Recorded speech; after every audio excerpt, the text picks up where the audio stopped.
World cup semi final بھارتی board نے اپنے بولرز کو فائدہ دینے کے لیے پچ تبدیل کر دی۔ Semi final match 7 number pitch پر میچ شیڈول تھا، جس پر پہلے سے کوئی میچ نہیں ہوا تھا۔ سیمی فائنل کے لیے مختص پچ استعمال نہیں کی جا رہی، جبکہ یہ میچ اس پچ 6 نمبر پر ہو رہا ہے، جس پر پہلے ہی 2 میچز کھیلے جا چکے ہیں۔ ناظرین، آئی سی سی ورلڈ کپ 2023 کے پہلے سیمی فائنل سے قبل بھارتی کرکٹ بورڈ BCCI نے اپنے بولرز کو فائدہ دینے کے لیے سیمی فائنل میچ کی پچ تبدیل کر دی۔ برطانوی خبر رساں ادارے ڈیلی میل نے دعویٰ کیا ہے کہ بھارتی کرکٹ بورڈ BCCI نے آج ممبئی میں شیڈول ورلڈ کپ 2023 کے پہلے سیمی فائنل مقابلے کے pitch international cricket council ICC کی اجازت کے بغیر ہی تبدیل کر دی۔ ورلڈ کپ میں استعمال ہونے والی تمام پچز ICC کے کیوٹر اینڈی ایٹیکشن کے ذریعے زیر نگرانی تیار کی جاتی ہیں۔ میگا ایونٹ کے لیے طے شدہ معاہدے کے مطابق ہر اسٹیڈیم میں مختلف پچز پر نمبر لگائے جاتے ہیں تاکہ نئی تیار کردہ پچ پر میچ کھیلا جا سکے۔ واکھنڈے کرکٹ اسٹیڈیم میں semi final match 7 number pitch پر میچ شیڈول تھا، جس پر پہلے سے کوئی میچ نہیں ہوا تھا۔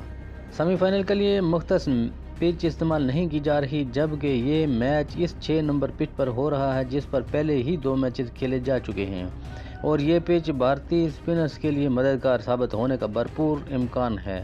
دوسری جانب ورلڈ کپ فائنل کے لیے بھی ایسی ہی اطلاعات ہیں کہ بھارتی بورڈ نے احمد آباد کی پچ کو بھی تبدیل کرنے کے احکامات جاری کیے ہیں تاکہ فائنل تک پہنچنے کی صورت میں بھارتی ٹیم کی کامیابی کے امکانات بڑھ سکیں۔ ورلڈ کپ میں ناقص کارکردگی کی بنیاد پر سلیکشن کمیٹی فارغ، بابر اعظم کل طلب۔ Chairman Pakistan cricket board management committee Zaka Ashraf نے ورلڈ کپ میں ناقص کارکردگی کی بنیاد پر سلیکشن کمیٹی کو فارغ کر دیا۔ تفصیلات کے مطابق عبوری چیف سلیکٹر توصیف احمد، وجاد اللہ واسطی اور وسیم حیدر شامل تھے۔ نئی سلیکشن کمیٹی کا اعلان 1-2 روز میں متوقع ہے۔ نئی چیف سلیکٹر کے لیے پاکستان کرکٹ بورڈ نے سابق کرکٹر سے رابطے بڑھانا شروع کر دیے۔ دوسری جانب دورہ آسٹریلیا کے لیے عبوری سلیکشن کمیٹی ہی اسکواڈ منتخب کرے گی۔ ذکا اشرف نے پاکستان کرکٹ ٹیم کے کپتان بابر اعظم کو بھی آج بدھ طلب کر لیا، جبکہ ڈائریکٹر کرکٹ مکی آرتھر بھی آج لاہور پہنچے گے۔ مکی آرتھر اور مینیجر ریحان الحق ذکا اشرف سے ملاقات میں اپنی رپورٹس پیش کریں گے۔ بابر اعظم، مکی آرتھر اور سابق کرکٹر کی رپورٹس کی روشنی میں قومی ٹیم سے متعلق فیصلے کیے جائیں گے۔ ICC ورلڈ کپ کے دوران PCB نے ناقص کارکردگی پر انضمام الحق کا استعفیٰ منظور کیا تھا۔ قبل از میگا ایونٹ میں قومی ٹیم کے بولنگ کوچ مورنی مورکل نے پاکستان کرکٹ بورڈ سے رائے جدا کر لی، جبکہ فاسٹ بولر کا بورڈ کے ساتھ معاہدہ ختم ہونے میں 1 ماہ باقی تھا۔ T20 ورلڈ کپ کے لیے پاکستان کے نئے کپتان کا انتخاب کر لیا گیا۔ پاکستان کرکٹ بورڈ نے دورہ آسٹریلیا سے قبل اہم فیصلوں کے نفاذ کی تیاریاں مکمل کر لیں۔ T20 ورلڈ کپ کے لیے پاکستان کے نئے کپتان کا انتخاب کر لیا گیا۔ پاکستان کرکٹ بورڈ نے دورہ آسٹریلیا سے قبل اہم فیصلوں کے نفاذ کی تیاریاں مکمل کر لیں۔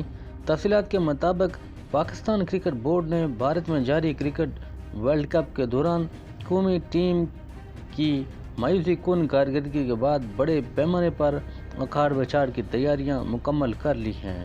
اس حوالے سے سب سے پہلے سلیکشن کمیٹی PCB کا شکار بنی، جسے منگل کے روز فارغ کر دیا گیا، جبکہ اگلی باری قومی کرکٹ ٹیم کی کوچنگ اسٹاف اور پھر کپتان کی بتائی جا رہی ہے۔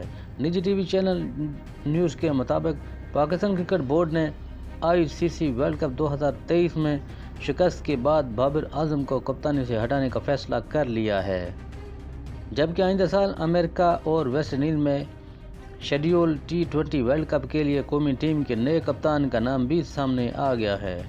بتایا گیا ہے کہ بابر اعظم کو PCB نے تینوں طرز کی کرکٹ ٹیموں کے کپتانی سے ہٹانے کا فیصلہ کیا ہے۔ اس حوالے سے PCB مینجمنٹ کمیٹی کے سربراہ ذکا اشرف اور بابر اعظم کے درمیان بدھ کے روز ملاقات کا امکان ہے۔ ذرائع کے مطابق PCB بابر اعظم کو خود کپتانی سے الگ ہونے کی آپشن دے گا، تاہم اگر بابر اعظم خود سے کپتانی چھوڑنے کا اعلان نہیں کرتے تو اس صورت میں پاکستان کرکٹ بورڈ خود کپتانی سے ہٹانے کا اعلان کرے گا۔ بتایا گیا ہے کہ دورہ نیوزی لینڈ اور آئندہ سال ورلڈ کپ کے لیے پاکستان کی T20 ٹیم کے لیے کپتان شاہین شاہ افریدی فیورٹ ہیں، جبکہ دورہ آسٹریلیا کے لیے ٹیسٹ ٹیم کی قیادت کے لیے شان مسعود فیورٹ امیدوار ہیں۔ اس حوالے سے حتمی اعلان 1 سے 2 روز میں متوقع ہے۔ ذرائع کے مطابق کپتانی سے ہٹائے جانے کے باوجود بابر اعظم تینوں طرز کی کرکٹ ٹیموں کا حصہ برقرار رہیں گے۔ ناظرین، اگر آپ چینل پر نئے ہو تو چینل کو سبسکرائب کرنا نہ بھولیں، ساتھ لگے بیل آئیکن کو دبا دیں تاکہ ہر انفارمیٹیو ویڈیو آپ تک بر وقت پہنچ سکے۔ اپنا خیال رکھیے گا، ملتے ہیں نیکسٹ ویڈیو کے ساتھ۔ اللہ نگہبان۔